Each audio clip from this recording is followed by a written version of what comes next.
ఒక ఊర్లో ఒక చిన్న శివాలయం ఉండేది. ఆ గుడిలో ఒక పెద్ద బెల్ ఉండేది. ప్రతిరోజు భక్తులు వచ్చి బెల్ని గట్టిగా మ్రోగించేవాళ్ళు.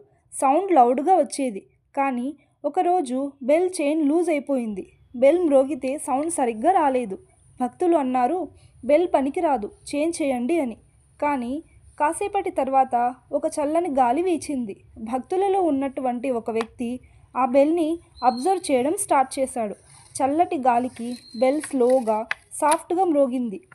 చాలా కామ్గా ఉంది. ఆ వ్యక్తి ఎవరో కాదు, ఒక మెంటల్ హెల్త్ కోచ్.